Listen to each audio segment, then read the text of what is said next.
मुअज़्ज़ज़ हाज़रीन, अस्सलामु अलैकुम वरहमतुल्लाहि वबरकातुहू। नहमदुहु व नुसल्ली अला रसूलिहिल करीम। अम्मा बाद फ़अऊज़ु बिल्लाहि मिनश शैतानिर रजीम। बिस्मिल्लाहिर रहमानिर रहीम। वलिमन खाफ़ा मक़ाम रब्बिही जन्नतान। सदक़ल्लाहुल अलीयुल अज़ीम। आइए हज़रात, बारगाह रिसालत में मोहब्बत और अक़ीदत का सबूत दें, दुरूद पाक पढ़ें। अल्लाहु रब्बु मुहम्मदिन सल्लल्लाहु अलैहि वसल्लम नहनु इबादु मुहम्मदिन सल्लल्लाहु अलैहि वसल्लम सलातु व सलामुन अलैका या रसूल अल्लाह। अल्लाह के रसूल सल्लल्लाहु अलैहि वसल्लम इरशाद फरमाते हैं कि जब कोई बंदा मुझ पर एक मरतबा दुरूद पढ़ता है, अल्लाह 10 रहमतों का नुज़ूल फरमाता है। दूसरी जगह हुजूर फरमाते हैं जब कोई बंदा मुझ पर 10 मरतबा दुरूद पढ़ता है, अल्लाह 100 रहमतों का नुज़ूल फरमाता है। तीसरी जगह हुजूर फरमाते हैं जब कोई बंदा मुझ पर 100 मरतबा दुरूद पढ़ता है, अल्लाह कल क़यामत में मेरे गुलाम के चेहरे पर लिख देगा ये बंदा मुनाफिक से भी बरी है, जहन्नम की आग से भी बरी है। कुरान करीम की जिस आयत नूर की तिलावत की, उसको सामने रखते हुए 2-3 बातें आपकी समातों की दहलीज तक मुआशरे की इस्लाह के हवाले से। ये जो मुआशरा है ना, ये अफराद से मिलकर बनता है, और अफराद जब एक दूसरे के साथ खैर ख्वाही वाला मामला करते हैं तो फिर मुआशरे की इस्लाह होती है।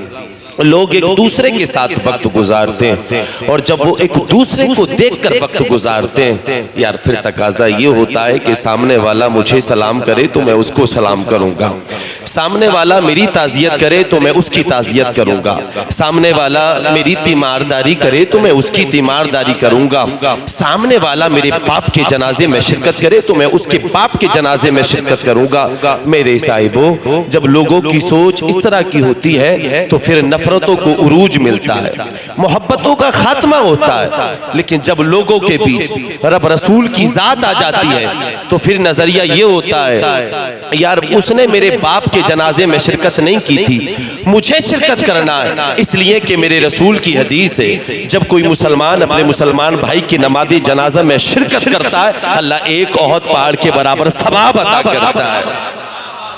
यार मुझे बुखार आया था, मुझे डेंगू हुआ था, वो तीमारदारी के लिए नहीं आया था, मुझे जाना है, इसलिए कि मेरे रसूल की हदीस है जब कोई मुसलमान अपने मुसलमान भाई की तीमारदारी के लिए घर से निकलता है, सुबह को निकले तो शाम तक, शाम को निकले तो सुबह तक 70,000 फरिश्ते उसके लिए दुआएं मग़फ़िरत करते हैं।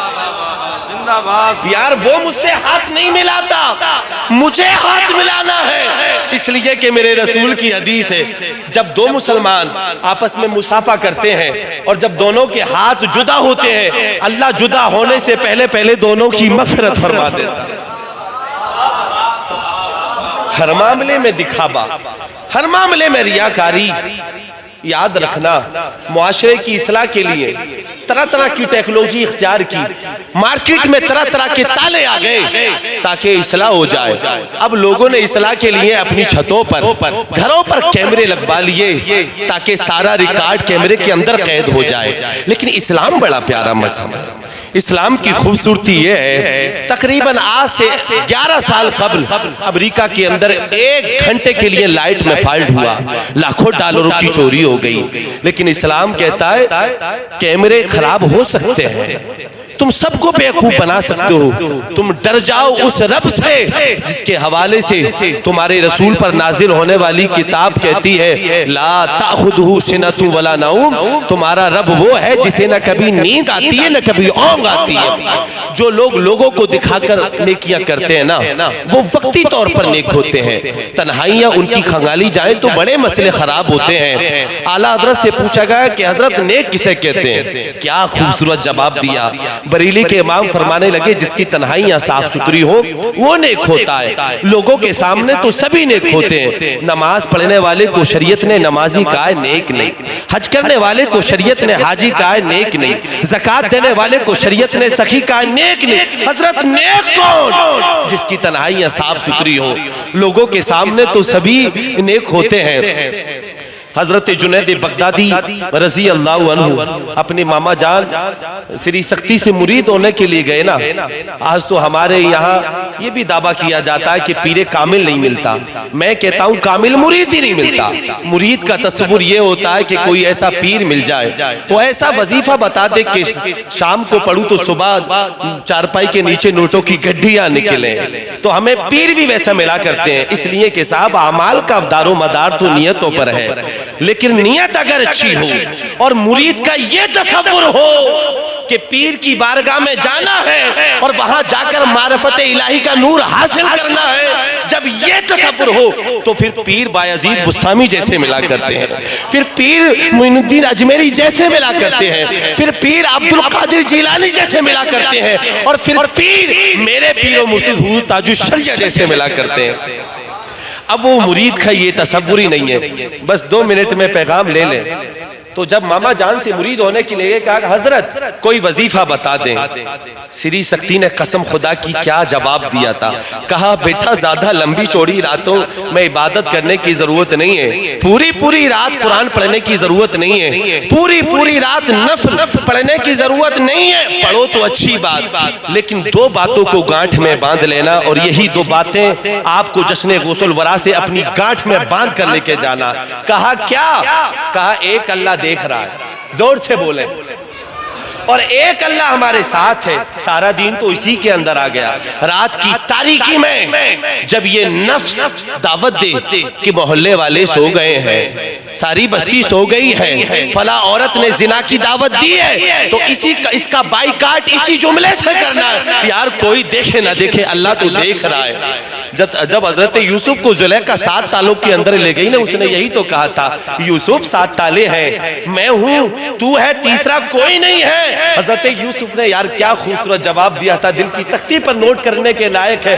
कहा जुलेखा वो तेरा अकीदा है, मेरा रब यहाँ पे देख रहा है, इस तालों की कोई हैसियत नहीं है। जब रात की तारीकी में तुम्हारा नफ्स ये दावत दे कि चलो जुआ खेलते हैं, शराब पीते हैं, फला पड़ोसी की फसल तैयार हो गई है, उसको जाकर आग लगाते हैं, फला की जमीन पर हमला करते हैं, मेड़ काटते हैं, इसी जुमले से बाइकाट करना है, कोई देखे ना देखे अल्लाह। और फिर फरमाया बेटा एक अल्लाह हमारे साथ है। कभी स्टेटस देखकर किसी को इज्जत मत देना, स्टेटस देखकर सलाम मत करना, स्टेटस देखकर कुर्सी मत छोड़ना, चौधरी का चेहरा देखकर फैसला मत करना। आज तो पंचायतें भी साहब चेहरे देखकर होती हैं। अगर फैसला गरीब के हक में हो तो चौधरी के हक में सुना दिया जाता है, और नियत ये होती है कि चौधरी नाराज हो जाएगा। नादान ये तुम्हारा अकीदा है, जब तक अल्लाह ना चाहे कोई नाराज हो ही नहीं सकता। लोगों के दिलों में मोहब्बत अल्लाह डालता है, लोगों के दिलों में नफरत अल्लाह डालता है। जब हमारे नजरियात इस तरह के होंगे और कमजोर होंगे तो फिर मुआशरे की कभी भी इस्लाह नहीं होगी। और लोगों के पीछे ना पड़े, इनको मनाने के चक्कर में लोग कब्रिस्तान तक पहुंच गए, ये नहीं माने। हुजूर फरमाते हैं इनके चक्कर में पड़ोगे ना तो फिर हर किसी से डरोगे। हुजूर फिर क्या करें कि सारी दुनिया हमसे डरने लगे। आज हिंदुस्तान की हुकूमत से आप डर रहे हैं, वजह क्या? इसलिए कि रब से नहीं डरते, उसके महबूब से नहीं डरते, तो आज आप सबसे डर रहे हैं। हुजूर ने फरमाया जब रब से नहीं डरोगे, उसके रसूल से नहीं डरोगे तो सबसे डरोगे। चाहे 4 मंजिला मकान बना लेना, 10 फर्मों के मालिक बन जाना, जब घर से गाड़ी निकलेगी तो पहले जान का खतरा होगा। हुजूर फिर क्या करें? तो मदीने वाले महबूब फरमाने लगे तुम रब रसूल से डरना शुरू कर दो, अल्लाह सारी मखलूक का खौफ तुम्हारे दिलों से निकाल देगा। फिर क्या होगा? नतीजा ये होगा कि इन्नल्लज़ीना आमनू व अमिलुस सालिहाति सदुर्रहमानु वुद्दा, अल्लाह सारी मखलूक का खौफ तुम्हारे दिल, अल्लाह सारी मखलूक के दिलों में तुम्हारी मोहब्बत को डाल देगा। हजरत अली फरमाते हैं कि ये दुनिया वालों की जो मिसाल है ना, ये भेड़ों की तरह है। चरवाहा जब एक तरफ से मारता है तो उधर भागती है, उधर से मारता है तो वो उधर भागती है, इस्तिकामत उनके अंदर नजर नहीं आती।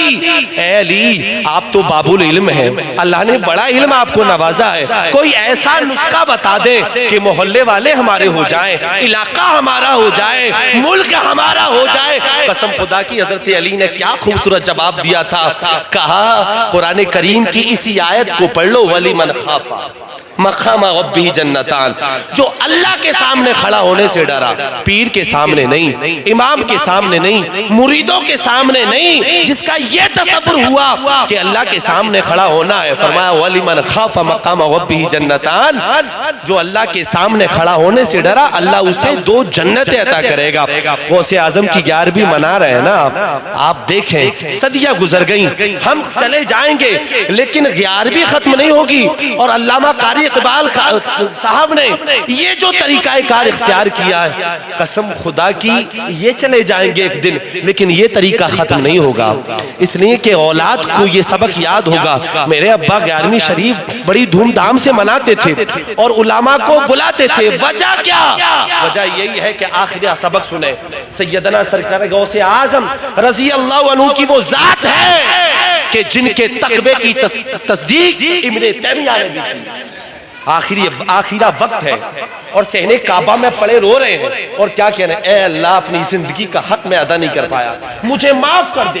कंकरों पर रख कर सजदा कर रहे हैं, सहने काबा में भीड़ लगी हुई है। आखिरकार ये रोने वाला कौन है? लोग हाथ उठा देते हैं, ए अल्लाह ये इतना रोता है, इसको माफ कर दे, ये कौन है? और जब सर उठाया तो किसी कहने वाले ने कहा अपना चेहरा तो दिखा, आखिरकार तू है कौन?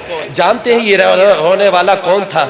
ये कोई और नहीं जिसकी आप 11वीं में बैठे हैं, वो सैयदना सरकारे गौसे आज़म रज़ी अल्लाह अन्हु की जात थी। आज 2 वक्त की नमाज पढ़कर आदमी अपने आप को बहुत बड़ा मुत्तकी समझता है, चंद रोजे रख के बहुत बड़ा रोजेदार समझता है। गौसे आजम की 11वीं करना ये बहुत आसान है और उनके तरीके को इख्तियार करना ये बड़ा मुश्किल मरहला है। काबिल मुबारकबाद है हज़रत अल्लामा कारी इकबाल साहब के अल्हम्दुलिल्लाह हर साल उलामा को मदू करते हैं और आप सबको जमा करते हैं। मैं दुआ करता हूँ कि रब तबारक व तआला अपने हबीब के वसीले से ये सिलसिला इनकी नस्लों में अता फरमाए।